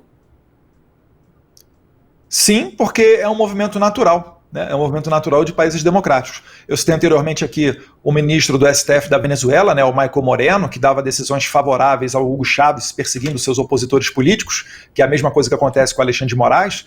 Quando o Michael Moreno foi sancionado com a Lei Magnitsky, na sequência, Canadá também endossou e fez também sanções semelhantes, e depois essas sanções foram levadas para a Europa, que acabaram por sancionar o Michael Moreno. Então é um movimento que ocorre, né, há precedente, e eu sim quero fazer isso, até para tirar da boca do Alexandre de Moraes, quando ele fala que ainda haverá Paris. Não saiu necessariamente da boca dele, não sei agora, mas é o que circula por aí, né, que eles fazem brincadeiras dizendo que ainda haverá Paris.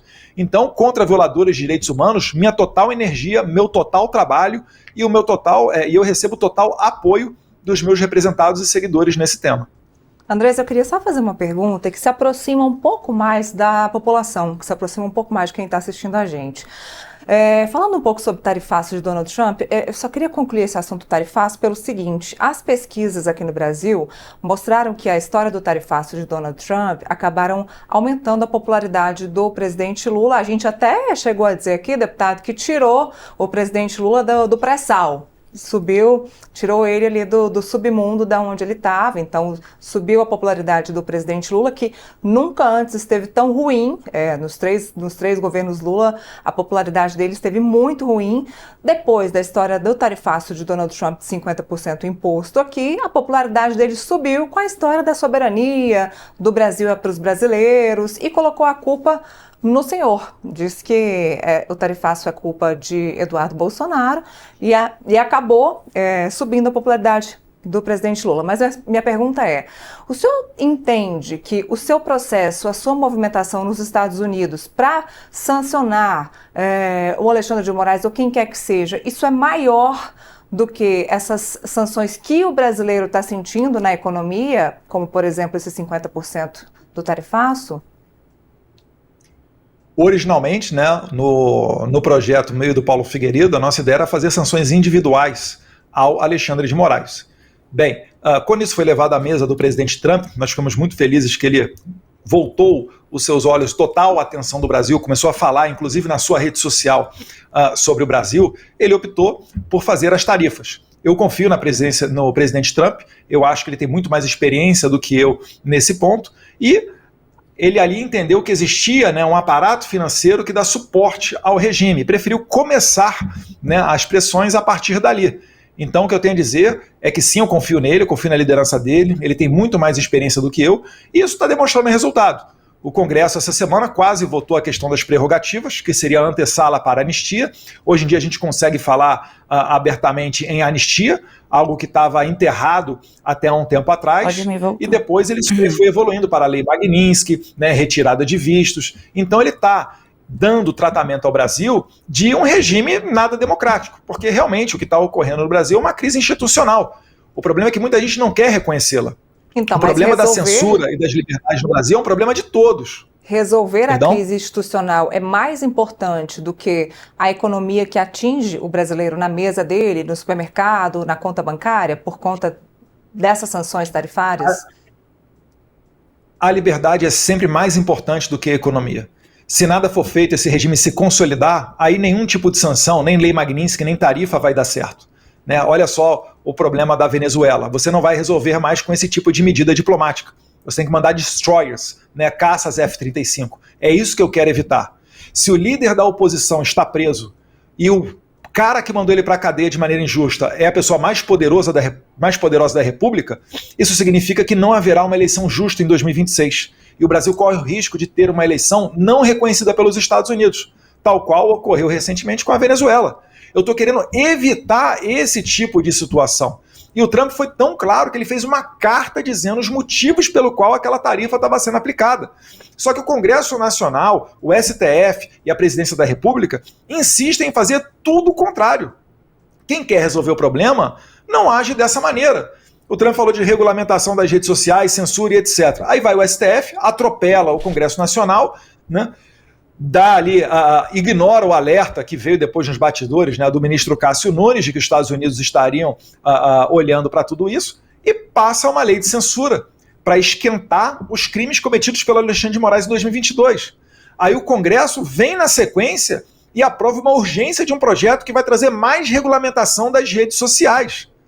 É tudo ao contrário do que o presidente Trump está falando. E o presidente Trump agora colocou o FTC, né, a sua comissão de comércio, para justamente botar tarifas maiores, né, adicionais aos países que tratem com desrespeito às empresas americanas, né, em detrimento, né, das empresas americanas, coloquem para cima empresas chinesas, que é o caso do Brasil. Vocês vão lembrar que a Janja estava pedindo ao Xi Jinping para mandar alguém da China para o Brasil para melhorar ali a situação da esquerda no TikTok, né, provavelmente para censurar os conservadores no TikTok. Então o Brasil ele se enquadra em todos os requisitos para o aumento de tarifa. E vai ser complicado botar a culpa em Paulo Figueiredo e Eduardo Bolsonaro, porque é uma conduta do Estado brasileiro. O Estado brasileiro está indo nessa direção de confronto, né? Eu acho que não é conveniente a gente falar de redes sociais nesse momento. E depois não adianta ficar reclamando das tarifas, porque essa é a maneira pela qual as nações se relacionam antes de mandar os destroyers. Deputado, é só 2 pontos aqui para a gente esclarecer para a nossa audiência. A questão da regulamentação das redes, né? O senhor colocou que o Congresso não votou porque não haveria votos, mas o governo federal tem uma proposta que diz que desde que o Lula estava em campanha, ele disse que vai mandar para o Congresso, não mandou, mas esse é um tema que está em discussão aqui no país, tanto que Big Techs fizeram, acho que 90 empresas de Big Techs fizeram uma carta para o Donald Trump chamando atenção a isso. 81. 81. Esquentei um pouquinho a notícia aqui. Eu queria até ouvir do senhor. Não é fake news, não. Eu queria ouvir do senhor, o senhor tem, né, contato com eles, o quanto que isso vai pesar nesse olhar, né, que o Donald Trump já tem para o Brasil, essa carta das Big Techs. E aí, antes de passar a resposta para o senhor, só peguei uma cola aqui com a produção com relação ao estado de sítio. A gente não vai voltar nesse assunto agora, depois se o senhor quiser falar depois. Quais são os motivos, né, para essa lei ser aplicada? Então, comoção grave de repercussão nacional, quando a ordem pública ou a paz social são gravemente ameaçadas, declaração de guerra ou resposta à agressão armada estrangeira em caso de conflito bélico ou invasão do país, ou insegurança institucional ou ameaça à estabilidade do Estado. O senhor dá check nos 3 pontos aqui para essa... Não, mas na verdade, né, isso daí se verificou, tanto que ocorreu o 8 de janeiro depois, né? Acho que o Brasil não viveu uma normalidade democrática. O complicado é porque a gente fez uma eleição onde o Alexandre de Moraes, com o apoio do Benedito Gonçalves e outras autoridades brasileiras, censurava as pessoas com ordens secretas. Às vezes tinha gente de direita, né, que pegava o celular, estava uma tela preta ali dizendo, né, você violou as políticas do Twitter. Você nem sabia quais políticas você havia violado para tomar aquele bloqueio. Então você não tinha nem como se defender, exerceu o sagrado direito à legítima defesa, consagrado no artigo 5º como cláusula pétrea. Naquele momento a gente ficava bravo com o Twitter. Só que depois a gente descobriu, né, depois que o Musk disponibilizou a troca de e-mail com o TSE, e o Jim Jordan nos Estados Unidos fez o trabalho que o Congresso brasileiro infelizmente não fez, né, de apuração disso, ele explanou que nessas trocas de e-mail o Moraes dava ordem secreta e falava para o Twitter, bloqueia fulano e ciclano, mas não diga que a ordem veio de mim. Então, isso daí é que gerou esse caldo para a gente ir para essa eleição. Quando o Congresso quis aprovar a PEC 315 da deputada Bia Kicis para trazer o voto impresso, que fora anteriormente aprovada em lei, mas o STF sempre derruba, então ela fez uma PEC, aí vai o Barroso, presidente do TSE, conversa com 11 presidentes do partidários no Congresso para mudar voto. Ora, o juiz que julga deputado e senador entrou lá no Congresso para interferir no processo eleitoral. Isso é que é uma grande violação, isso é que é um ataque à democracia. Depois o Barroso publicamente diz que pediu ajuda ao State Department para ajudar na eleição brasileira. Você vai fazer uma eleição dessa, você não pode esperar que seja um clima normal. Então, a interpretação é de cada um, mas eu vi ali perfeitamente, né, um caldeirão institucional, eu via riscos outros, e a depender da posição do presidente, ele poderia ou não adotar essa medida, que está mais uma vez garantida na Constituição. Pedir só para o senhor resumir um pouquinho mais as suas falas, para a gente ter tempo de passar por todas as perguntas que nós fizemos e que também está chegando muito da audiência. A gente vai compartilhar aqui com o senhor. Vamos continuar aqui. Por ser um programa coletivo. Eu queria saber quem foi que escreveu aquela proposta de exílio para o seu pai, para a Argentina. Eu não sei, eu fiquei sabendo pela imprensa isso daí. Eu não sei. Na verdade, eu vi na imprensa que teve um rascunho de pedido para se refugiar na Argentina, não é isso? Exatamente. Isso. Eu não tenho novidade disso, nem de bastidor, nem de nada. O presidente do seu partido... A informação é a mesma de vocês. O presidente do seu partido, Valdemar Costa Neto, diz que sabe quem foi, mas que não poderia falar. Vocês estão protegendo alguém nesse caso? Valdemar falou que sabe quem foi? Sim. Tá, eu pedi para a produção não tinha visto, não. recuperar a frase do Valdemar, para a gente colocar aqui para o deputado acompanhar. Deputado, eu queria... Mas, amigo, vamos lá, tudo bem. Então vamos partir desse princípio daí. E qual é o crime no pedido de refúgio? Refúgio é para quem está sofrendo perseguição política, para quem está, por vezes, em estado de guerra e etc. Né? É o cara que foge da Venezuela porque ele é opositor do Maduro, é a mulher que está sendo perseguida no Irã, que consegue sair do Irã, e aí ela vai para outro país e pede refúgio. Isso aí é a interpretação de cada país, aceitá-lo ou não. Isso foi discutido na família para que o Bolsonaro pedisse o refúgio para não ser sentenciado aqui no país? Não me recordo, Andresa. Mas, mais uma vez, né, vamos transformar em crime o Instituto do Refúgio e violar todas as leis internacionais que falam disso?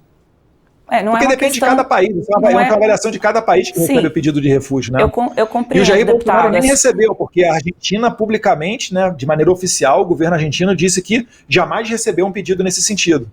Eu compreendo que o senhor disse que é cada país e que ele tem o direito de pedir. É só para entender se essa conversa houve entre os senhores, se cogitou isso em algum momento de se pedir asilo para a Argentina, ou para os Estados Unidos, ou para qualquer outro país. O senhor está dizendo que não se recorda de que essa conversa ocorreu. É isso? Mas eu acho que poderia ser, eu acho que poderia até ser justo, né? Eu, por exemplo, eu apoio que aqueles brasileiros que estão no processo de Rio de Janeiro, que eles possam ir para outro país, por exemplo, a Argentina, né, como a imprensa noticiou que existem centenas lá, e eu encontrei, inclusive, né, com 2 deles presos. Inclusive, eu não entendo o motivo pelo qual o governo argentino ainda não tomou uma decisão sobre isso, porque o processo deles fica debaixo do Ministério do Interior, dentro do CONARE, uma comissão que analisa esses pedidos de refúgio, e até agora não foi dado refúgio permanente para eles. Isso contradiz um pouquinho da própria iniciativa do presidente Milei e da então chanceler Diana Mondino, quando ofereceram refúgio aos funcionários do X, porque havia até a possibilidade de eles serem presos naquele momento que o Alexandre de Moraes estava expulsando o X do Brasil. Então, eu acho que é justo. Se eu não apoiar o refúgio, eu vou estar dizendo então que essas pessoas têm que merecer a injustiça e ficar presas 17 anos de cadeia porque escreveram de batom numa estátua a perder o mané. Eu não consigo ser desse time, não. Deputado, a gente separou aqui um vídeo que eu queria apresentar para o senhor comentar com a gente. Vamos soltar, produção? Se eu tivesse devendo qualquer coisa, não estaria aqui. Fui para os Estados Unidos, graças a Deus, que se tivesse aqui de Rio de Janeiro, estaria preso até hoje. Ou morto. Que é o sonho que eu sei que é de alguns aí. Que eu preso vou dar trabalho. Mas não vai acontecer não. Você não fica tranquilo com uma questão como essa, ninguém quer perder a liberdade, né? Principalmente quem não cometeu crime nenhum. O que me dá força também são as pessoas que estão presas. Né? É a Débora, que está na prisão domiciliar agora, entre mais de uma centena de pessoas por aí. Tá? Então todo mundo vivia de harmonia aqui em Brasília. Nós acabamos com a harmonia. Em consequência, 40 anos de cadeia no Bolsonaro, no golpe da Disney, porque eu estava nos Estados Unidos, e ponto final. Agora, alguns falam que devia sair do Brasil. Não vou sair do Brasil. Me prendam, pô. Está previsto 40 anos de cadeia. Me prendam. Eu estou com 70 já, quase morri na última cirurgia. Vou morrer, não vai demorar. Mas fica sendo um marco que dá para resistir, sem fazer loucura. Deputado, a gente sabe que o senhor não pode se comunicar, né, com o Jair Bolsonaro, mas, claro, o senhor tem outros parentes aí com quem o senhor pode conversar. Qual que é o estado de ânimo de hoje do Bolsonaro? É esse Bolsonaro que está tranquilo com a prisão ou esse Bolsonaro que está amedrontado com a prisão? Olha, eu nem sei se eu posso falar se eu falo com alguém que tem acesso ao Jair Bolsonaro, né? Depois de eu postar uma foto do meu pai de tornozeleira, isso foi incluído no inquérito e adicionado mais um crime de 8 anos de cadeia para mim, eu tenho minhas dúvidas se eu posso falar aqui, eu falo com fulano e fulano não fala com o Jair Bolsonaro.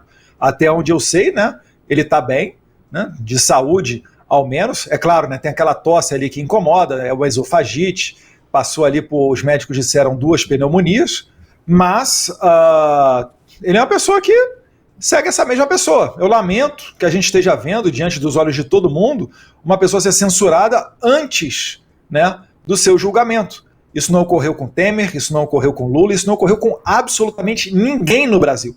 Quando a gente fala isso para um americano aqui, ele fica sem entender, você tem que explicar 2, 3 vezes para a pessoa se dar conta de que nível que está de deterioração da democracia e das instituições no Brasil. E deputado, tem uma discussão já. Falar com ele. Tem uma discussão já sobre onde ele será preso. Já é tão certo que o julgamento está definido, né, pela condenação, que a discussão que a gente vê hoje dos órgãos da polícia, do judiciário, é onde ele será preso. Se será na Papuda, se será num quartel, num local militar, ou se será numa superintendência da Polícia Federal, porque ele, como ex-presidente, ele tem direito à cela do Estado Maior. O que se colocou muito nessa semana foi que não seria num quartel, porque ali... Isso é bizarro, não, Andresa? A gente está discutindo a prisão de um ex-presidente que não foi comprovada nenhuma conexão dele com o 8 de janeiro, que não foi sequer um golpe, porque não tinha nem pessoas armadas ali, e está discutindo que o cara está certamente condenado. Isso por si só já é um ato totalmente bizarro. Bizarro. O meu ponto não pode aceitar isso com naturalidade. O meu ponto que eu queria colocar para o senhor é justamente esse fato de avaliar e não colocá-lo num quartel, justamente para que as pessoas não fiquem na frente do quartel para dar apoio a ele, assim como a gente viu com o ex-presidente Lula, que não estava no quartel, estava na superintendência da Polícia Federal em Curitiba, até porque ele não é um militar, mas as pessoas ficaram ali na frente e ninguém se incomodou, ele arrumou até uma namorada ali, que a Janja ficava ali na frente. Com relação a essa discussão de onde ele será preso, que antecede o julgamento, eu queria ouvir um pouquinho do senhor a respeito disso. Estão precipitando demais os fatos? Olha, e por que esse temor de que as pessoas fiquem na frente ali do quartel? Porque está claro diante dos olhos de todo mundo, né? Qualquer pessoa que tem um tic-teco na cabeça, que a ideia é acabar com o movimento político liderado pelo Jair Bolsonaro, porque é o único movimento que coloca em risco, né, esse atual sistema, onde o trabalhador paga os impostos, o político rouba e a Suprema Corte passa a mão na cabeça dele, né? Então, vão fazer, provavelmente, né, vão tentar colocar ele no pior lugar possível, para tentar fazer ele ficar o mais distante possível dos seus apoiadores, né? Isso daí não cabe a mim decidir, né, não está diante do meu guarda-chuva, mas, mais uma vez, né, se for realmente condenado, é bizarro, porque qual é a conexão de Jair Bolsonaro com 8 de janeiro? Qual é o parâmetro, o nexo causal? Não tem. Você imagina só, você vai dar um golpe de Estado. Aí primeiro, antes de mais nada, você vai nomear os chefes militares que o seu opositor, futuro presidente a ser empossado, está dizendo para você nomear. Aí você vai lá e nomeia. Aí você fala o seguinte, pessoal, olha só, vamos todo mundo, sem armas, tomar o poder de Brasília. Mas antes disso, vamos em janeiro, que é feriado. Ou melhor, férias, vamos em domingo, que não tem ninguém em Brasília para dar esse golpe. Onde ninguém sabe quem será, né, o futuro ditador. E no momento que vocês fizerem isso, eu não serei mais presidente, mas vai a campo, façam isso. E quando vocês estiverem lá começando a fazer um quebra-quebra, eu ainda vou na rede social e falar para vocês que eu não estou dando apoio àquele ato. Eu estou aqui ironizando, mas é para fazer assim que é uma loucura uma pessoa queira dar um golpe, faça isso. Faria justamente o oposto. E outra coisa, 1.500 pessoas desarmadas tomar o controle do Brasil, um país de 200 milhões de habitantes, por favor, não falem isso para um venezuelano, para um cubano, que ele vai rir na cara da pessoa que porventura disser isso. É óbvio que não houve golpe, é óbvio que existe uma perseguição, e o Bolsonaro só está sofrendo isso porque ele é o único político que arrasta multidões para a rua, mesmo sem ter redes sociais e de dentro da sua casa.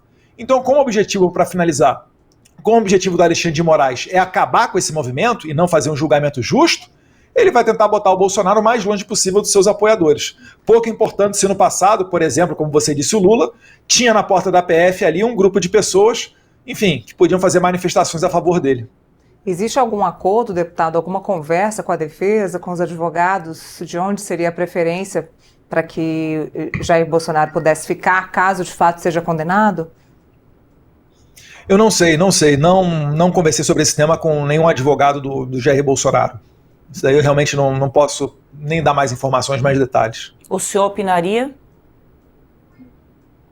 Eu opinaria pela absolvição dele, né? Não, a gente está falando do cenário real. Vocês conseguem mostrar qual é a conexão do Bolsonaro com o crime? Mas a gente está falando do cenário concreto, né? Não há dúvidas de que... Você sabe se ele vai ser condenado já? Se ele vai ser absolvido? Mas como é claro, certeza? Eu tenho certeza pelas declarações do ministro Alexandre de Moraes, pelos votos dos outros ministros da corte, pelo julgamento que tem sido Alexandre Moraes está se antecipando ao julgamento e está dando dicas de que vai condenar o Bolsonaro. Não é dica, imparcial, juiz. Não é muito dica, ético. Deputado.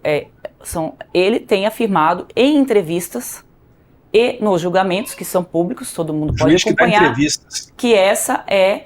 Aí a gente pode questionar a conduta dele de dar entrevistas. Mas com relação ao julgamento... eu estou questionando mesmo. Com relação que eu sou formado em Direito, quando eu fiz faculdade lá na FRJ, né, depois saí, fiz a prova da OAB, fui aprovado advogado, né, minha experiência na Polícia Federal, eu achava que o juiz só falasse dentro dos autos, né, após ser provocado a dar a sua decisão. Não ficar fazendo... Considerando o que já tem... Considerando que ele dá entrevistas e que dá muitas palestras e fala bastante, e o plenário também, porque vamos lembrar aqui todo mundo, esse julgamento vai se dar na primeira turma do Supremo Tribunal Federal, que é uma turma menor de ministros, não é no plenário, por uma decisão da primeira turma, um pedido ali do ministro Alexandre de Moraes. Considerando que essa turma aí já se manifestou, possivelmente vão ter 2 votos ali divergentes, a avaliação do senhor seria melhor essa prisão num ambiente militar ou num ambiente de uma superintendência da Polícia Federal, assim como ficou o ex-presidente Lula? O senhor se sentiria mais seguro com relação ao seu pai em qual local? Guardado pela PF ou pelos militares? Andresa, mais uma vez eu vou insistir em não reconhecer o absurdo de um juiz que fala fora dos autos, né, um juiz perseguidor, aquela pessoa que disse: nós temos que pegar o Eduardo Bolsonaro, está julgando a minha família, está abrindo inquérito, tem uma força policial à sua disposição para me perseguir. Eu não posso admitir isso daí como normal. Então eu tenho que fazer essa ressalva, porque isso vai contra não só o que eu aprendi lá na FRJ no passado, né? Vai contra qualquer jurista sério desse país. Mas não aceitar o resultado de uma condenação não é antidemocrático, deputado? Não. Por que seria antidemocrático? A gente tem que reconhecer tudo o que eles falam? Eles estão colocando aí, vendo se colocam a gente dentro da casa de Jair Bolsonaro. Daqui a pouco eles botam uma bala na cabeça do meu pai e eu tenho que aceitar essa decisão? Eles é que têm que reconhecer o limite das leis. A lei não permite que um juiz que diz nós temos que pegar o Eduardo Bolsonaro, que ele julgue o Eduardo Bolsonaro. Isso é pior do que a Inquisição Espanhola. É esse o absurdo que eu estou tentando a audiência aqui, né, abrir os olhos para o que está acontecendo no Brasil. Isso não é normal, isso é disfuncional, isso já está gerando até problema internacional. É por isso que o Trump está colocando tarifa no Brasil. Não é necessariamente por conta de questão comercial, né? Então, essa pessoa, o Bolsonaro, ele assinou um pedido de impeachment contra o ministro Alexandre de Moraes. Agora o Moraes vai julgar o Bolsonaro? Por que toda a distribuição cai só no Alexandre de Moraes? Lindbergh Farias pede para caçar o meu passaporte, para prender. Quem é o relator? Moraes. A bem paralela do Carlos Bolsonaro. Quem é o relator? Moraes. Vai ter negócio de cartão de vacina, não sei o quê. Quem vai tomar conta do processo? Moraes. É sério mesmo que não tem outro juiz para julgar a gente? Isso é um absurdo. Agora onde o papai vai ser preso, tanto faz, né? Eu não estou muito preocupado, não. Bom, deputado, saiu a capa da revista The Economist, que mostra, inclusive isso mostra a força também do ex-presidente Jair Bolsonaro. A gente está vendo aí a capa da revista The Economist com o presidente Jair Bolsonaro na capa, com um chapéu de viking, né, e com verde e amarelo aí no rosto, e diz What Brazil can teach America, ou seja, o que o Brasil pode ensinar a América e o caminho, a trilha de Jair Bolsonaro. Qual é a sua opinião aí sobre essa capa? Eu só tenho a agradecer a The Economist, né? Transformou nosso trabalho aqui mais fácil. Porque essa figura do Jair Bolsonaro, ela remete àquela figura lá que invadiu o Capitólio no dia 6 de janeiro de 2021 aqui nos Estados Unidos. Né? E aqui nos Estados Unidos tentaram vincular o Donald Trump a esse caso, não conseguiram levar ele à cadeia e ele se tornou presidente dos Estados Unidos. O problema é que o Alexandre de Moraes abertamente diz que aprendeu com os americanos e não vai permitir chegar a um momento em que o Bolsonaro possa se candidatar. É por isso que ele corre e atropela todos os prazos processuais, inclusive não abrindo prazo para a intimação das testemunhas de defesa, inclusive não, por exemplo, citando e usando da carta rogatória para ouvir o Paulo Figueiredo, que é um dos acusados, pelo menos a imprensa fala, né, um dos núcleos aí desse processo. Porque se fosse usada a carta rogatória, o mecanismo normal de uma democracia, esse processo seria julgamento depois de 2026. Então isso mostra que Alexandre de Moraes está acelerando para tentar condenar o Bolsonaro absolutamente nada. Assim como o povo absolveu o Donald Trump dessas acusações, eu tenho certeza que se fosse numa eleição de 2026, o povo absolveria Bolsonaro elegendo o presidente da República. Então, meu muito obrigado aí a The Economist por ter nos poupado, né, de ter que explicar a situação. Eu acho que essa foto é temática nesse sentido. Eu queria agradecer também ao senhor. Falamos num momento muito emblemático. Já! Tomamos aí quase 2 horas do seu tempo, mas se pudesse a gente ficaria aqui horas conversando. É só porque temos de fato tempo aqui no Metrópolis, mas foi um momento muito emblemático. Há 4 dias aí do julgamento do Núcleo 1, lá no Supremo Tribunal Federal. Aproveitamos a capa da The Economist, também falamos sobre o julgamento do ex-presidente Jair Bolsonaro, que o senhor e o Paulo Figueiredo vão assistir direto lá de Washington. Isso é uma informação extremamente relevante. Então eu só Quem tenho sabe até na Casa Branca? Quem sabe, é isso que a gente quer saber. Por favor, me conte, hein? Me conte assim que souber essas informações. Só tenho a agradecer. Obrigada pelo tempo, obrigada pelas informações aqui ao Metrópolis e conte conosco.